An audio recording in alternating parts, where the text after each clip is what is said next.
Creatinine को तो डॉक्टरों ने हवा बना रखा है, मालूम है। कई लोग ऐसे हैं कि 8 पॉइंट क्रेटिनाइन पे डायलिसिस शुरू हो गया। नहीं, वो तो और 5 से शुरू कर देते थे। हाँ, 5 से ही कर देते हैं वो तो शुरू। और वो क्या बोलते हैं कि क्रेटिनाइन को घटाने के लिए डायलिसिस कर रहे हैं, लेकिन क्रेटिनाइन तो नहीं घटता है, पेशाब जरूर बंद हो जाता है। और आपके बेटे का 23 पॉइंट क्रेटिनाइन होने पे भी पेशाब बराबर आ रहा है। हाँ सर। मतलब जानते क्यों आ रहा है? क्रेटिनाइन से कोई मतलब नहीं है। क्रेटिनाइन बेस्ट मटेरियल है ब्लड के अंदर जो पैदा होता है ना, तो उसके लिए शरीर के अंग खुद ही निकालते हैं, किडनी खुद निकालती प्रोसेस करके। और यूरिन क्यों बंद नहीं हुआ मालूम है? और जो डायलिसिस चल रहा है उनका बंद क्यों हो जाता है? कि जब डायलिसिस करते हैं तो डायलिसिस में जो ब्लड है ना वो लॉस होता है। करीब आधा पॉइंट ब्लड एक बार में लॉस हो जाता है। और जब ब्लड लॉस होता है तो ब्लड बनने वाली चीजें तो वो दे नहीं रहे हैं, पौष्टिक चीजें सब बंद कर रखी, तो ब्लड बनेगा कैसे? तो वो क्या करते हैं, इंजेक्शन देते हैं बूस्ट करने के लिए ब्लड को। तो रिजर्व ब्लड होता है किडनी के अंदर और लीवर के अंदर, वो रिजर्व ब्लड बूस्ट हो जाता है बॉडी में। तो बॉडी में जो जगह जो बेस्ट मटेरियल है ना, तो वो किडनी में जाके स्थिर हो जाता है। जहाँ ब्लड है रिजर्व ब्लड, उसका स्थान, ब्लड का स्थान ले लेता है बेस्ट मटेरियल, और ब्लड चला जाता बॉडी में, नस नाड़ियों में। तो ब्लड का लेवल बढ़ा तो आएगा रिपोर्ट में, लेकिन क्षमता नहीं बढ़ेगी। और जो लीवर में ब्लड होता है वो बूस्ट हो जाता है। तो लीवर में जो रिजर्व एनर्जी होती है ना भोजन पचाने के लिए, है ना, तो वो रिजर्व एनर्जी खर्च हो जाती, फिर भोजन पच नहीं पाता है, फिर सड़ने लगता है। तो और ज्यादा टॉक्सिन पैदा होता है। टॉक्सिन पैदा होगा तो धीरे धीरे ब्लड के साथ में बॉडी में डाइवर्ट हो जाता है, और वो टॉक्सिन हार्ट में जाएगा या किडनी में जाएगा, है ना। और फिर दूसरे, जब किडनी में ज्यादा हो जाएगा तो दूसरे अंगों में डाइवर्ट हो जाएगा, जैसे फेफड़ों में या साइनस में, टॉन्सिल में, तो फिर सांस फूलने लगती है। तो जो डायलिसिस सेंटर में जो सांस फूल रही ना लोगों को, वो डायलिसिस के बाद ही फूलती है, डायलिसिस शुरू होने के बाद। डायलिसिस शुरू होने के पहले इतनी ज्यादा समस्या नहीं होती है, लेकिन वो बेचारे डर जाते हैं लोग, तो डर की वजह से वो डायलिसिस करा लेते हैं। वो सोचते हैं डॉक्टर तो भगवान है, ये सही बोल रहा होगा, लेकिन उनको क्या पता कि डॉक्टर के रूप में शैतान है ना। तो इसीलिए इंसान परेशान है। और फिर वो डायलिसिस करते करते करते करते जब पेशाब बंद हो जाता है और फेफड़ों में टॉक्सिन ज्यादा जमा हो जाता है तो सांस लेने में दिक्कत आती है। श्वसन तंत्र में टॉक्सिन जमा हो जाता है तो ऑक्सीजन जाने के लिए रास्ता ही नहीं होता है ना। और ब्लड का लेवल और कम होता जाता है डायलिसिस करते करते, तो वो बार बार इंजेक्शन देते रहते हैं। तो वो ब्लड कहाँ, जब है ही नहीं रिजर्व ब्लड तो बूस्ट कैसे होगा? शुरू में ब्लड बढ़ेगा क्योंकि रिजर्व ब्लड होता है ना, बॉडी में पहुंच जाएगा तो बड़ा हुआ आएगा। और फिर बाद में ब्लड है ही नहीं ना रिजर्व ब्लड, तो इंजेक्शन देने से बूस्ट होगा ही नहीं। जैसे गाड़ी में रिजर्व पेट्रोल होता है ना, तो एक ही बार यूज कर सकते हैं ना। जब पेट्रोल खत्म हो जाएगा तो फिर वो बताइए गाड़ी चलेगी क्या रिजर्व में? नहीं चलेगी। तो ऐसे ही इनका है। फिर बोलते किडनी ट्रांसप्लांट कराओ, तो किडनी ट्रांसप्लांट में कुछ नहीं होता है, सिर्फ ब्लड का लेवल बढ़ा देते हैं। जैसे चाय मीठी हो गई हो ना, शक्कर ज्यादा हो चाय में, तो दूध का या पानी का लेवल बढ़ा देंगे, तो चाय में जो शक्कर है वो अपने आप कम हो जाएगी। ऐसे ही वो जो है ना ब्लड का लेवल बढ़ा देते हैं तो क्रेटिनाइन का घनत्व तो कम हो जाता है। अभी आपने होल ब्लड चढ़वा लिया, कोई भी डॉक्टर चढ़ाने के लिए तैयार नहीं हुआ होगा, है ना। नहीं, उसको थोड़ा सा अलग से किए सर। अलग से किए हैं, लेकिन भाई साहब जो किडनी वाले डॉक्टर हैं वो तैयार नहीं हुए होंगे। नहीं, क्योंकि उनका तो बड़ी मुश्किल से बीमार बनाया है बंदे को, तो कैसे ठीक कर देंगे। तो होल ब्लड किसी भी किडनी वाले डॉक्टर ने नहीं चढ़ाया होगा। अरे नहीं ये बढ़ जाएगा, वो बढ़ जाएगा, ऐसा हो जाएगा, डराया होगा आपको।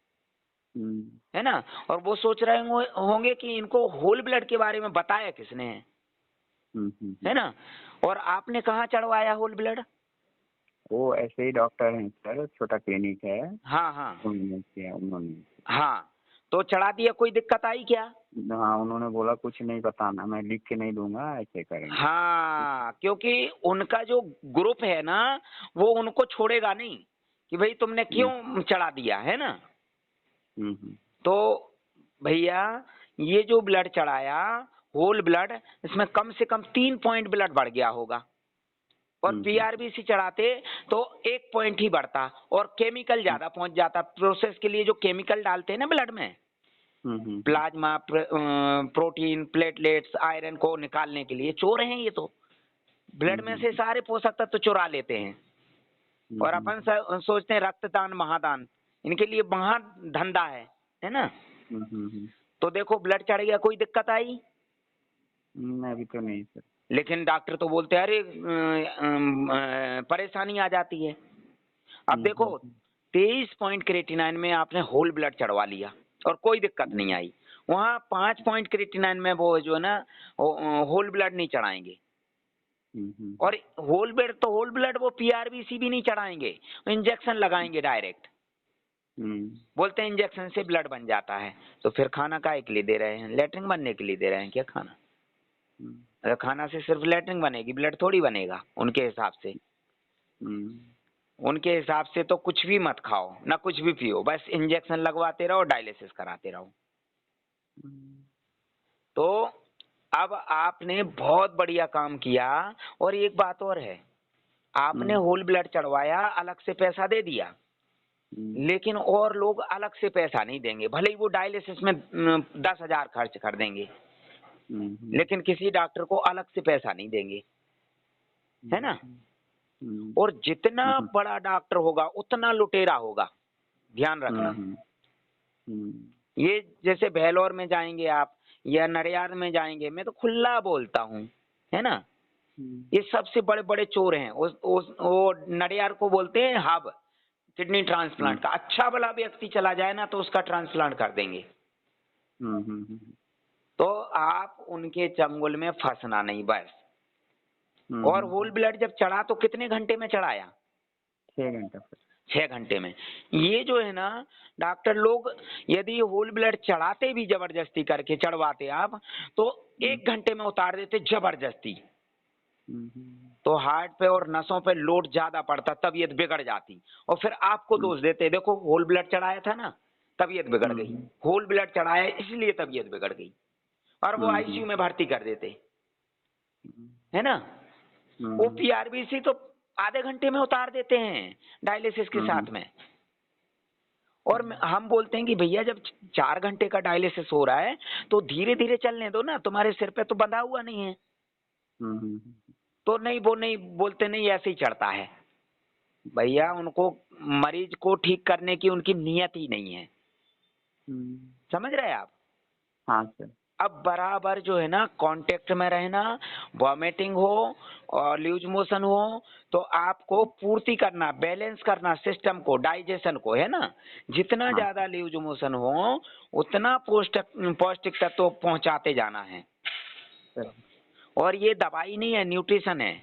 न्यूट्रिशन इसलिए कि जब भोजन करते हैं तो भोजन में प्रचुर मात्रा में पोषक तत्व होते हैं और शरीर के अंदर इतनी एनर्जी नहीं है भोजन को पचाने के लिए, है ना।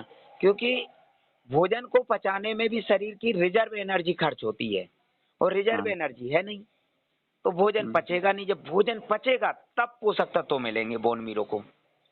यहाँ न्यूट्रिशन डायरेक्ट एनर्जी देगा, भोजन को पचाने में भी मदद करेगा, इसलिए जरूरी है न्यूट्रिशन। जैसे गाड़ी में पेट्रोल डला है फिर भी नहीं चल रही है, सेल्फ नहीं ले रही है ना, काफी समय से बंद पड़ी है, तो कुछ समय के लिए धक्का देना पड़ेगा। ऐसा तो है नहीं कि पूरे शहर भर में धक्का देते रहेंगे, चलेगी तो वो पेट्रोल से ही, लेकिन धक्का देना पड़ेगा। ऐसे ये न्यूट्रिशन सपोर्ट के लिए है। और इसकी लत नहीं पड़ती, दवाइयों की लत पड़ जाती है। न्यूट्रिशन आप भी ले सकते हैं और परिवार वालों को सबको दे सकते हैं। ठीक है, डायलिसिस नहीं कराया, बहुत बढ़िया रहा, बिना डायलिसिस के चढ़ गया। मुझे हाँ लग रहा था कि 23 पॉइंट क्रिएटिनाइन में कोई भी डॉक्टर ब्लड चढ़ाएगा नहीं। अभी आप वो हिम्स में कितने दिन रह के आए? 20 दिन से 22-23 दिन तक 23 दिन। 22-23 दिन।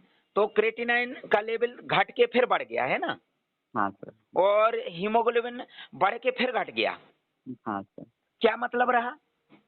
हम्म, अभी आप ब्लड चेक करवा लीजिए, क्रिएटिनाइन इनका कम से कम नहीं तो 15 के नीचे आ गया होगा, हीमोग्लोबिन 8 के ऊपर पहुंच गया होगा। तो ये कोई इलाज तो नहीं किया आपने अभी?